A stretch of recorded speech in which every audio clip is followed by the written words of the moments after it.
Dan, always good to see you, my man. Of course, excited to be here with you. You had a great win earlier this year, and it's been a long time since you fought. You know, you got in there and you got out real quick. I thought you'd get booked again real quickly. So what's the layoff been about, and what have you been up to? Yeah, well, you know, I've been asking for a fight, nagging for a fight. There's been a few close calls where I kind of got excited. Been training the whole way through. So I'm really excited to show that. You know, it's not like I've been out with an injury. I've been gone for months. I've been in the gym 3 times a day, 6 days a week. So if you pile the hours up, I've been working in before that. And then leading up to that fight, I was in Denver. I was working, like my game since you've, you know, seen me do a 3-round fight, it's just gone to a ridiculous level.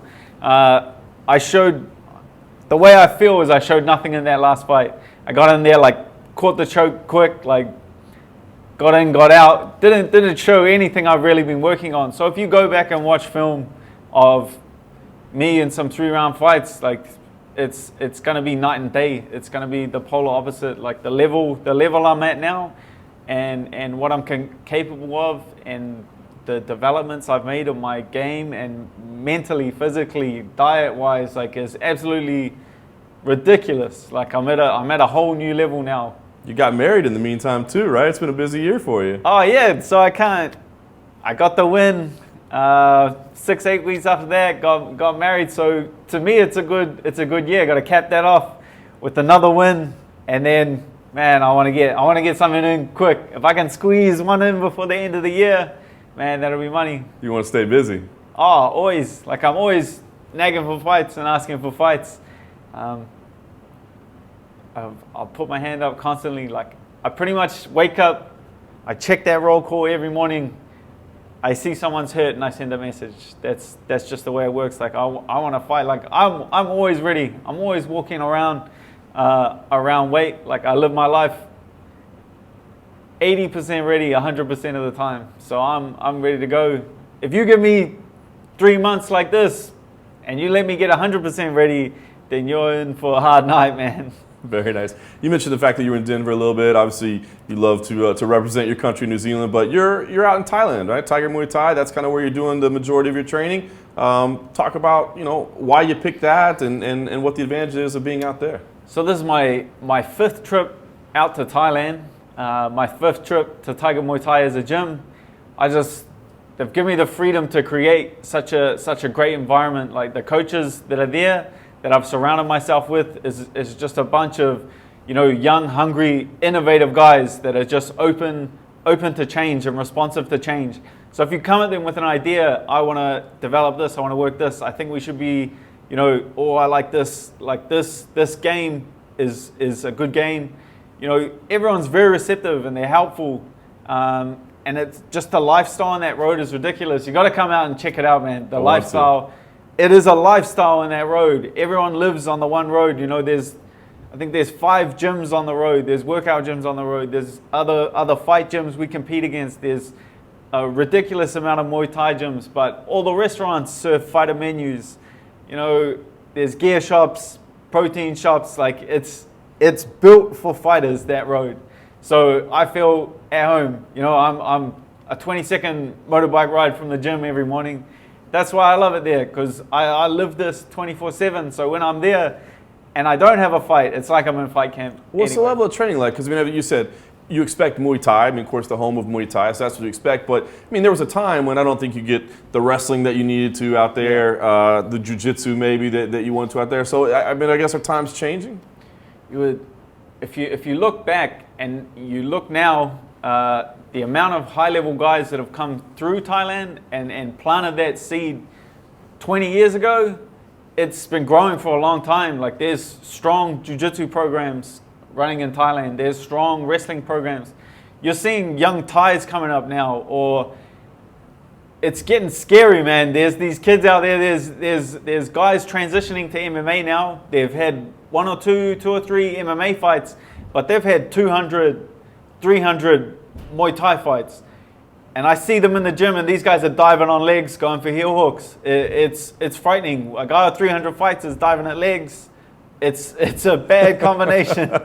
That's awesome, man. Well, let's talk about you. You mentioned the fact I see you on social media, aggressive, trying to get fights booked and you're getting the ones you want from the day one in the UFC. You've been specific about what you want. I also noticed you're seeking out your own media opportunities too. I saw you hitting up the New Zealand media saying, "Where are you at, guys? I got a fight coming up." You're doing your own open workout, I think, here in town tomorrow. So talk about kind of what motivates you to do that and kind of why you're taking that approach, because I see a lot of guys that I feel like they're almost afraid to speak to the media, or they almost don't want to do that part of it, and you're taking the exact opposite approach. I think just being from New Zealand, like the market is not appreciated as much as it needs to be.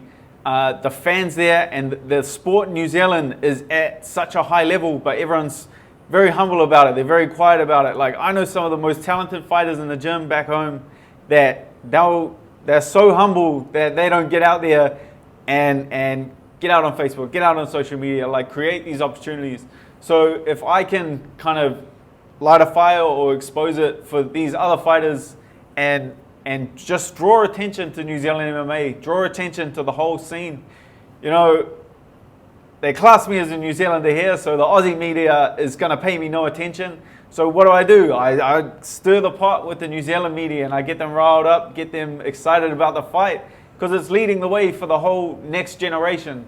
They've had New Zealand fighters in the UFC. We have Mark Hunt, Dylan Andrews came through, James Sahuna, and they came up in the Australian scene. I've come up through the New Zealand scene, and I know the talent that's in the New Zealand scene. So if I can get them the exposure and kind of give them the direction they need to follow, just being from New Zealand, if you don't have social media, there's no way no one's going to give you an international fight. I started fighting internationally on my third fight. So social media is a big part of you getting fights from New Zealand. You're in the corner of the world, like no one really notices whether you fight. So I want the New Zealand media to wake up, make it mainstream, call for bigger fights. Like, I see the potential and the potential for growth, and it's enormous. Let's talk about this fight specifically, because I do think it could be a lot of fun, man. Jason Knight, you do technique breakdowns. I see them all the time, man. You're breaking down tape on YouTube of fights, so I know you're good at breaking things down. What do you see when you look at Jason?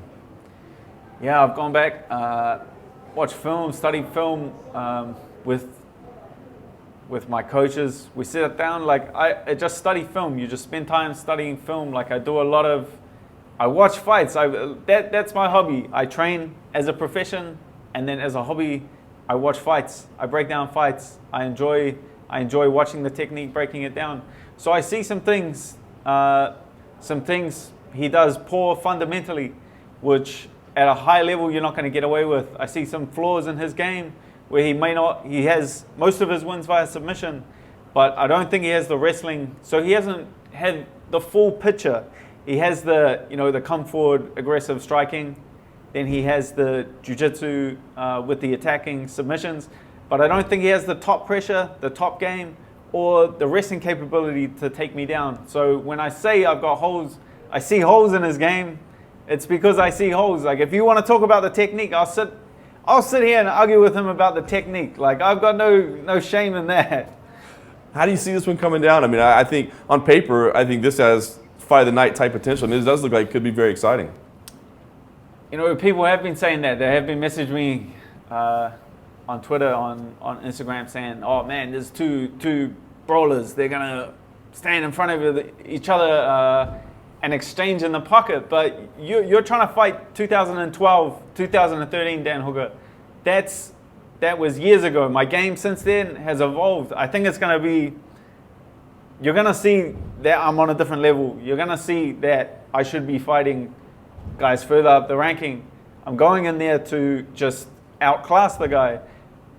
I used to, my tactic was take shots, like I will trade shots, we'll eat shots.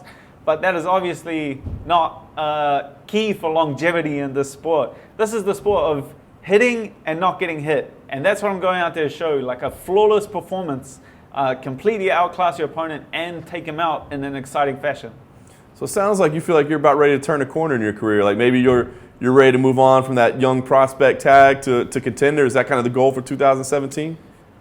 100%. That's just the way I go. I feel like even if I had another couple of wins and stopped there, like I have not reached my full potential. I definitely see a title in my future the way I'm going. I think I'm one of the smartest fighters in the game, and I think the way my game is heading and the focus and drive and the fighter I've developed into, what I've done in the UFC is nothing compared to what I'm capable of doing in the UFC. So I see myself going on a tear, and whether it's good fortune, not much is going to get in the way of stopping me reaching that level. Very nice. When you play this one out in your mind on Saturday night, how do you get your hand raised? That's up to Jace.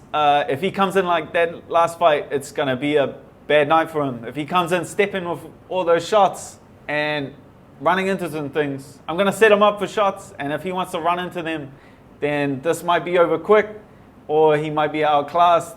Wait till I get tired, start putting some shots on him, touching the right spots, and taking him out 2 or 3 rounds. But so it's up to Jace, it's not up to me.